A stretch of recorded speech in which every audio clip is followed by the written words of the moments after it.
देखिए दोस्तों, 20 लाख करोड़ रुपए का रिलीफ पैकेज निकाला है हमारी भारत सरकार ने, जो कि लगभग 10% है हमारे जीडीपी का। इस रिलीफ पैकेज में एमएसएमई को किस तरीके से मदद मिलेगी? जो हमारी छोटी छोटी कंपनीज हैं, एमएसएमई यानी कि माइक्रो स्मॉल मीडियम एंटरप्राइजेज, उनको इससे क्या लाभ होगा, आज हम उस बारे में बात करेंगे। उसकी डिटेल्स जानेंगे कि इस 20 लाख करोड़ रुपए में से एमएसएमईज को क्या क्या मदद मिलेंगी। तो बिना टाइम वेस्ट के शुरू करते हैं। आप बस इस वीडियो को लाइक और सब्सक्राइब कर दीजिएगा ताकि मेरी मेहनत सफल हो जाए।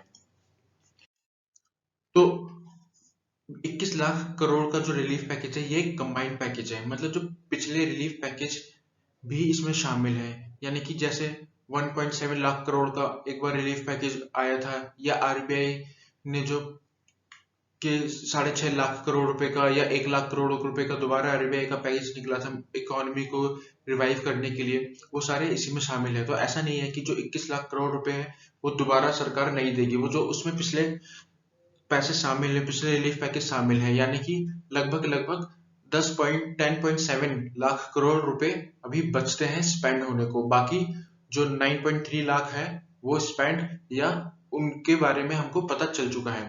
तो आज हम इस बारे में बात करेंगे कि एमएसएमई को क्या फायदा होगा इस जो नया 10.7 लाख करोड़ रुपए से।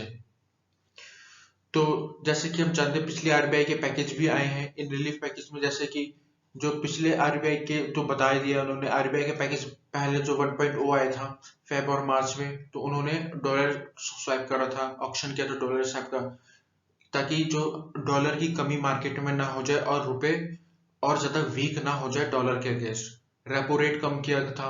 और जो दूसरा इनका आरबीआई का पैकेज आया था, इसमें लिक्विडिटी कवरेज रेशियो को 20% तक का कम कर दिया गया था। 20% तक की कटौती की गई थी इसमें।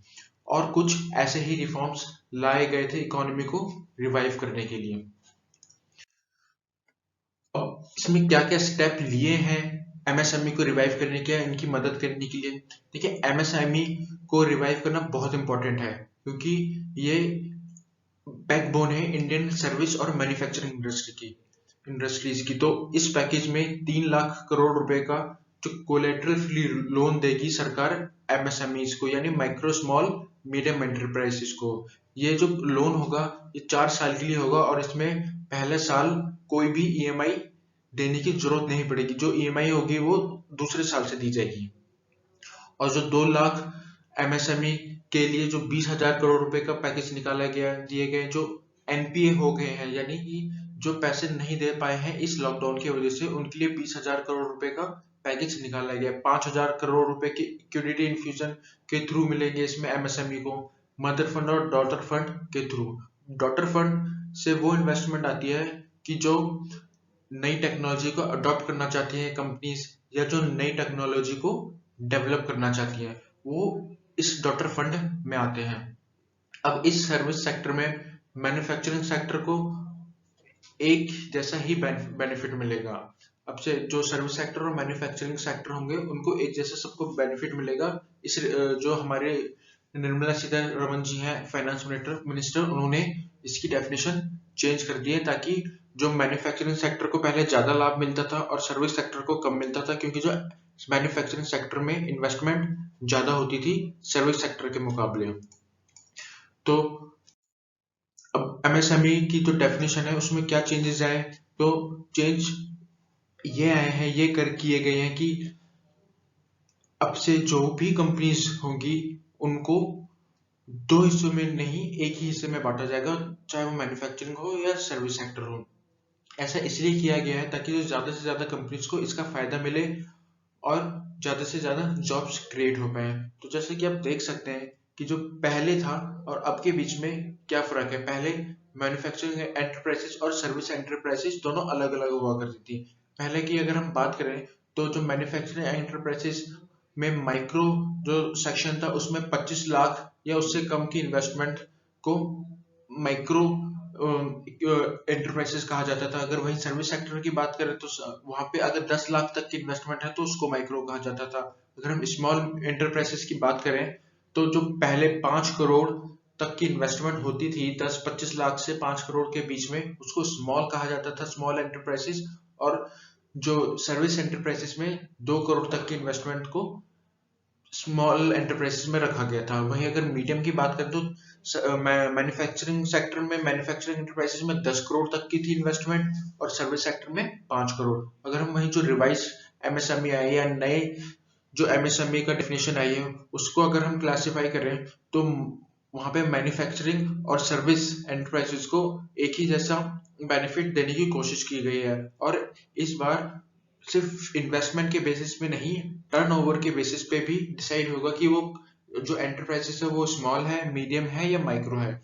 तो अगर हम बात करें जो माइक्रो की है तो माइक्रो में 1 करोड़ तक का इन्वेस्टमेंट और 5 करोड़ तक की जो टर्नओवर होगा उसको माइक्रो में रखा गया है। अगर वहीं स्मॉल की बात कर रहे हैं तो जो इन्वेस्टमेंट अगर 10 करोड़ तक की है और टर्नओवर उस एंटरप्राइजेस का या उस कंपनी का या उस ऑर्गेनाइजेशन का 50 करोड़ तक का है तो उसको स्मॉल एंटरप्राइजेस कहा गया है। और जो मीडियम एंटरप्राइजेस है उसमें 20 करोड़ तक का इन्वेस्टमेंट और 100 करोड़ तक का टर्नओवर को मीडियम में रखा गया है। देखिए जो इसका जो वो क्राइटेरिया बढ़ाया गया है उससे ताकि इसलिए बढ़ाया गया है ताकि ज्यादा से ज्यादा कंपनीज को इसका फायदा मिल पाए और जॉब्स क्रिएट हो। अब क्या क्या फायदे मिलते हैं, अगर एमएसएमई कोई कंपनी रजिस्टर्ड होती है तो उसको गवर्नमेंट टेंडर मिलना आसान हो जाता है।